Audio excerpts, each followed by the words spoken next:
दोस्तों, जैसा कि आप सभी लोग जानते हैं कि वर्तमान में गवर्नमेंट की तरफ से फ्री में ई श्रम कार्ड बनाए जा रहे हैं, जिसमें कि आप किसी भी स्टेट से हो अपने कार्ड को आप ऑनलाइन ही बना सकते हैं।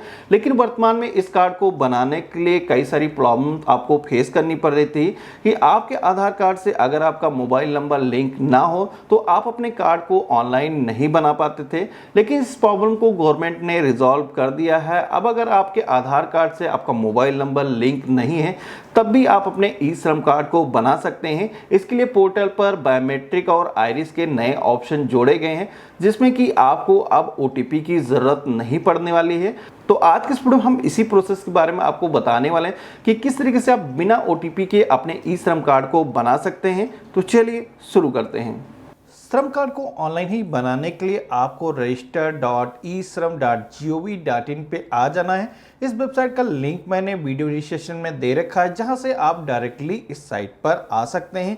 यहां पर आप आएंगे तो आपके सामने सेल्फ रजिस्ट्रेशन का एक पोर्टल डिस्प्ले हो जाता है, जहां पर अगर आपके आधार कार्ड से मोबाइल नंबर रजिस्टर्ड है तो खुद से ही आप अपना ई श्रम कार्ड बना सकते हैं। लेकिन अगर आपके आधार कार्ड से आपका मोबाइल नंबर रजिस्टर्ड नहीं है तब आपको रजिस्टर थ्रू सीएससी डिजिटल सेवा इस ऑप्शन पे क्लिक करना है और यहाँ पर आपको अपनी सीएससी आईडी और उसका जो पासवर्ड है फिल करके साइन इन के ऑप्शन पे क्लिक करना है। लॉगिन होते ही आपके सामने मिनिस्ट्री ऑफ लेबर डिपार्टमेंट की तरफ से जो सीएससी के लिए पोर्टल बनाया गया है वो डिस्प्ले हो जाता है। यहाँ पर इस पोर्टल को एक्सेस करने के लिए आपके पास में सीएससी आईडी होना चाहिए। अगर सीएससी आईडी नहीं है तो आप किसी सीएससी सेंटर से भी जाकर के इस काम को करा सकते हैं। इस काम के लिए किसी भी तरीके के पैसे आपको सीएससी पे देने की ज़रूरत नहीं है, क्योंकि गवर्नमेंट इसके खुद पेमेंट वेयर करने वाली है। तो यहाँ पर एक नया रजिस्ट्रेशन करने के लिए यूडब्ल्यू रजिस्टर के ऑप्शन पे क्लिक करना है और यहाँ पर आपको अपना मोबाइल नंबर फिल कर देना है और यहाँ पर जो कैप्चा कोड दिखाया गया है इस कैप्चा कोड को भी आपको सेम वैसे ही टाइप कर देना है। यहाँ पर are you member of EPF या फिर ईसीएस, अगर आप मेंबर हैं तो यहाँ पर आपको यस करना है, अदरवाइज नो के ऑप्शन पे ही क्लिक रहने देना है और सेंड ओटीपी के ऑप्शन पे क्लिक कर लेना है। अब आपके मोबाइल फ़ोन पर एक ओटीपी आएगा जिसको यहाँ पर फिल कर देना है और वैलिडेट के ऑप्शन पे क्लिक कर लेना है। आधार ई-केवाईसी का पेज आता है, जहाँ पर आपको अपना 12 डिजिट का आधार नंबर टाइप कर देना है। इसके बाद में नीचे की तरफ देखेंगे, यहाँ पर आपको कुछ ऑप्शन दिए गए हैं जिसमें कि आप अपनी केवाईसी किस तरीके से करना चाहते हैं, जिसमें फिंगर, आइरिस, ओटीपी के तीनों ऑप्शन यहाँ पर आपको मिल जाते हैं। ये जो ऑप्शन है अगर आप सेल्फ रजिस्ट्रेशन करते हैं वहाँ पर आपको केवल ओटीपी का ही ऑप्शन दिया जाता है, लेकिन यहाँ पर आपको तीनों ही ऑप्शन मिल जाते हैं।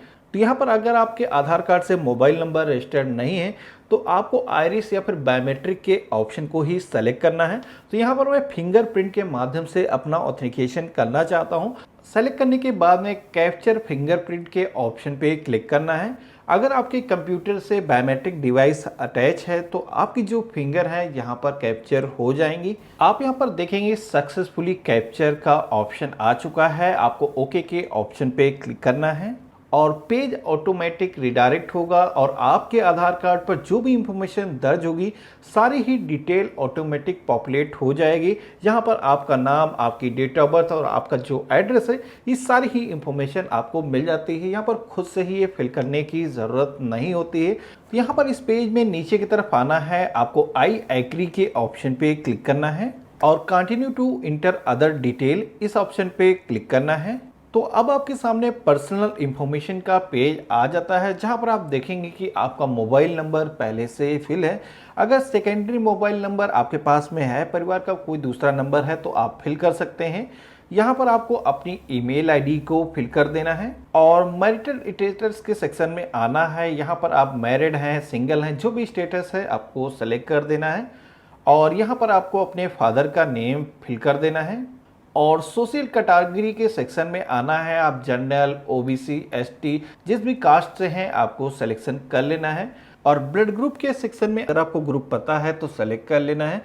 और यहाँ पर डिफरेंटली अवेल्ड के सेक्शन है, अगर आपके शरीर में कोई भी विकलांगता है तो आपको यस करना है, अदरवाइज इसको नो ही रहने देना है। ऑप्शन मिलता है नॉमिनी डिटेल का, जहाँ पर अगर आप नॉमिनी की डिटेल को फिल करना चाहते हैं तो यहाँ पर आपको यस के ऑप्शन पे क्लिक करना है और यहाँ पर जो भी नॉमिनी आप रखना चाहते हैं उनका नाम, उनका जेंडर और नॉमिनी से क्या आपका रिलेशन है उसको आपको सेलेक्ट कर लेना है। और नॉमिनी की डेट ऑफ बर्थ को फिल कर देना है और सेव एंड कंटिन्यू के ऑप्शन पे क्लिक करना है। अब आपके सामने रेजिडेंट डिटेल को फिल करने का ऑप्शन आ जाता है। सबसे पहले आपको होम स्टेट के सेक्शन में आना है। आप जिस भी स्टेट से हैं आपको अपने स्टेट को सेलेक्ट कर लेना है। इसके बाद में करंट एड्रेस के सेक्शन में यहाँ पर आपको अपना कंप्लीट एड्रेस फिल करना है। अगर आपके आधार कार्ड पर जो एड्रेस है वही सेम एड्रेस पर आप इस समय रह रहे हैं तो वही एड्रेस यहाँ पर भी आपको फिल कर देना है और यहाँ पर डिस्ट्रिक्ट स्टेट को आकर के सेलेक्ट कर देना है, उसका पिन कोड आपको फिल कर देना है और इस लोकेशन पर आप कब से रेजिडेंट कर रहे हैं आपको यहाँ पर ईयर्स को सेलेक्ट करने के लिए बोला जाता है। तो जो भी रेजिडेंट ईयर है इस जगह पर आपको सेलेक्ट कर देना है। नेक्स्ट ऑप्शन मिलता है माइग्रेंट वर्कर का।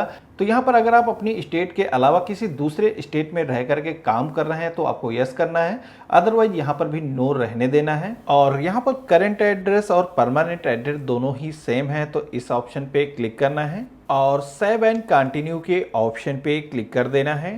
तो अब आप एजुकेशनल क्वालिफिकेशन के सेक्शन में आ चुके हैं जहां पर आपकी जो भी एजुकेशनल क्वालिफिकेशन है इस लिस्ट में से आपको सेलेक्ट कर लेना है और एजुकेशनल सर्टिफिकेट में अगर आपके पास में सर्टिफिकेट मौजूद है तो आपको सेलेक्ट कर लेना है, अदरवाइज आपको इनकम डिटेल के सेक्शन में आना है और यहाँ पर आपका जो भी इनकम का स्लैब है उसको सेलेक्ट कर लेना है और सेव एंड कंटिन्यू के ऑप्शन पे क्लिक कर देना है। अब आपके सामने ऑक्यूपेशन एंड स्किल का पेज आ जाता है और यहाँ पर आप जो भी काम करते हैं उसका एनसीओ कोड या फिर आपको अपने काम के नेम को सर्च करके यहाँ पर फाइंड कर लेना है। एनसीओ कोड की लिस्ट मैंने वीडियो डिस्क्रिप्शन में दे रखा है जहाँ से आप पहले से ही प्रिपेयर कर सकते हैं कि आपके काम का कौन सा कोड डालना है। एनसीओ कोड देखने के लिए दिए गए लिंक पे क्लिक करेंगे तो आपके सामने एक लिस्ट ओपन हो जाती है जहाँ पर हर काम के लिए एनसीओ कोड यहाँ पर दिए गए हैं। तो आपके काम का जो भी एनसीओ कोड है उसको सेलेक्ट कर लेना है। नेक्स्ट ऑप्शन में वर्क एक्सपीरियंस पूछा जा रहा है तो जितने भी सालों से ये आप काम कर रहे हैं आपको यहाँ पर उतने ईयर्स यहाँ पर टाइप कर देना है और सेकेंडरी ऑक्यूपेशन के सेक्शन में आना है। यहाँ पर अगर आप कोई भी दूसरा काम करते हैं तो यहाँ पर आपको सिलेक्शन कर लेना है।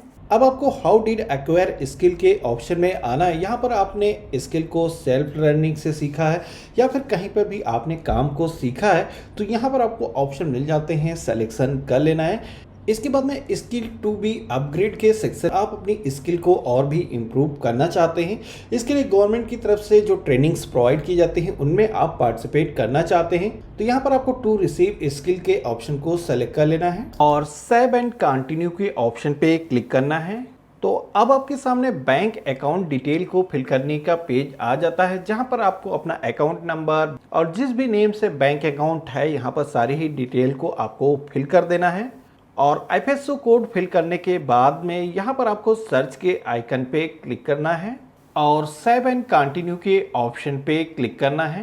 तो अब आपके सामने जो भी आपने एप्लीकेशन फिल की है उसका एक प्रीव्यू पेज डिस्प्ले हो जाता है जहाँ पर आपने जो भी इंफॉर्मेशन फिल की है उसको आपको एक बार अच्छे तरीके से वेरीफाई कर लेना है। यहाँ पर किसी भी तरीके की करेक्शन की ज़रूरत है तो आपको एडिट का ऑप्शन दिया गया है, अभी आप एडिट कर सकते हैं और सारी ही चीज़ें सही हैं तो सबमिट करने के लिए इस पेज में आपको नीचे की तरफ आना है। डिक्लेरेशन को एक्सेप्ट करने के लिए इस आइकन पे क्लिक करना है और सबमिट के ऑप्शन पे क्लिक करना है। सबमिट के ऑप्शन पे क्लिक करते ही आपका जो ई श्रम कार्ड है यानी कि जो यूएन कार्ड है उसका रजिस्ट्रेशन हो चुका है। आपके सामने आपका कार्ड जनरेट होकर के आ चुका है। यहाँ पर आप देखेंगे कि आपकी फोटोग्राफ और साथ ही में जो अदर डिटेल कार्ड पे होनी चाहिए सारी ही इंफॉर्मेशन यहाँ पर आप देख सकते हैं। आपको इस कार्ड को प्रिंट करने के लिए यहाँ पर प्रिंट का ऑप्शन दिया गया है, क्लिक करके आप इसको प्रिंट कर सकते हैं। तो आशा करता हूँ आज की वीडियो आप सभी को काफ़ी पसंद आया होगा। इस वीडियो को लाइक करिएगा, चैनल पे अगर आप नए हैं तो चैनल को भी सब्सक्राइब करिएगा। आप सभी के मन में कोई सवाल है, किसी भी तरीके का सुझाव तो आप हमें कमेंट बॉक्स में जरूर लिखिएगा।